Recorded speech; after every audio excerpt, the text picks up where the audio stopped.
Hello, good morning. तो जैसा कि अभी देखा, अभी मतलब 6:30 भी नहीं बजे हैं और हम लोग उठ गए हैं।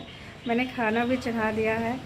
और रात में जो है, अभी मेरी मसेरी ननद, देवर, गांव से पापा जी आए हुए हैं।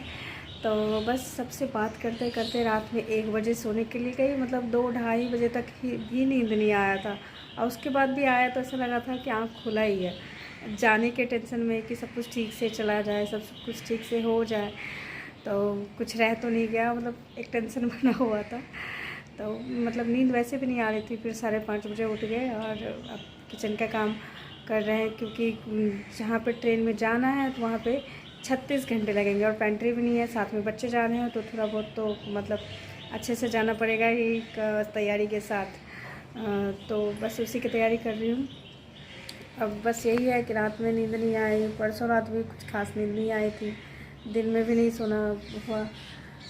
तबीयत ख़राब ना हो या ट्रेन में अच्छे से नींद आ जाए बस। Good morning.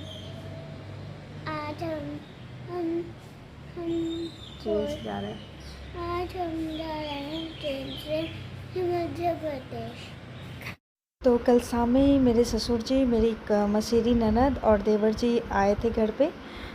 मेरी मसेरी ननद को हम लोग के साथ जाना था, तो सब लोग आए थे तो बहुत अच्छा लग रहा था। तो इसी वजह से रात में सोने में बहुत ही ज़्यादा लेट हो गई। मैं एक्साइटमेंट के मारे, जाने के एक्साइटमेंट के मारे, और सब लोग थे घर में तो बहुत अच्छा लग रहा था।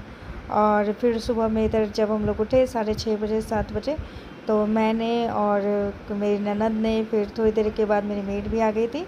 तीनों ने मिलके फटाफट से ट्रेन के लिए खाना बना लिया। जैसा कि मैंने बोला कि 36 घंटे लगेंगे जाने में, तो इस हिसाब से जो है हमें पूरा प्रिपरेशन करना पड़ा। जितनी जल्दी हो सके हम लोग फटाफट कर रहे थे। और वैसे भी आजकल जो है बाहर का सामान बिल्कुल नहीं खाना चाहिए, ख़ास करके जब बच्चे हो तो उनके लिए तो प्रिपरेशन और भी ज़्यादा करनी पड़ जाती है। तो बस वही मैंने कुछ चीज़ बनाए हुए हैं जो कि मैं आगे बताऊँगी। ये चना फुला करके भी मैंने ले लिया था। ये बहुत अच्छा लगता है ट्रेन में खाने में, ये और पोहा भुना हुआ इसके साथ बहुत टेस्टी लगता है। बस 10 बजे के राउंड हम लोग स्टेशन के लिए निकल गए। स्टेशन पहुँचे, स्टेशन पे बहुत अच्छा लग रहा था कि चलो पटना से फाइनली बहुत दिन के बाद बाहर जा रहे हैं। यहाँ पे महावीर जी का दर्शन, पटना के महावीर जी, तो बहुत दिन के बाद बाहर जा रहे हैं और बहुत ही एक्साइटेड है सब लोग जाने के लिए। तो बस बहुत ज़्यादा भीड़ नहीं थी। हमारी ट्रेन जो है वो बिल्कुल टाइम से थोड़ी देर पहले ही आ गई थी।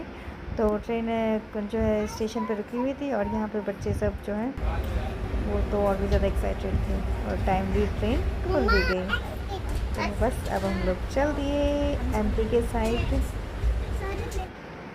आगे बताऊँगी। ट्रेन का सफ़र तो मतलब जितना ज़्यादा हो सके ईज़ी बनाने के लिए मैं बहुत कोशिश करती हूँ कि एंजॉय करके ही घूमा जाए।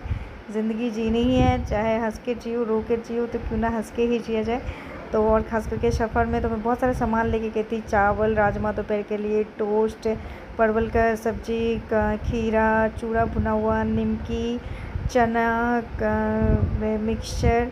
चना में भी अपना उसका जितना मटेरियल होता है, चना, प्याज, नींबू, हरी मिर्च, मिक्सचर, ये सारा कुछ, और बहुत अच्छा लग रहा था खाने में। दोपहर के लिए चावल राजमा था ही।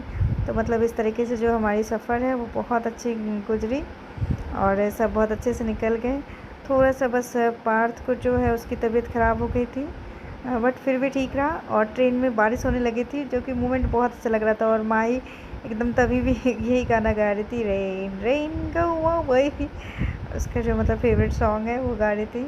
और वो अपने होशो हवास में, मतलब अभी भी वैसे तो पूरी तरीके से होशो हवास नहीं हुआ है, बट उसमें वो फर्स्ट टाइम जो है वो ट्रैवलिंग कर रही है ट्रेन में।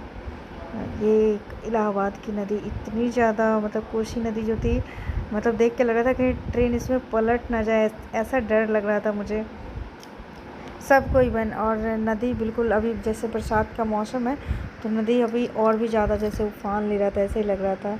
तो मतलब नज़ारा जो था बहुत ही ज़्यादा खूबसूरत और साथ में डरावना भी था। और आगे का ट्रेन का सफ़र तो खैर काफ़ी दिन के बाद जा रही थी तो अच्छा लग ही रहा था। आगे मेरे साथ वीडियो में जुड़े रहिएगा, फिर आगे मैं डिटेल में और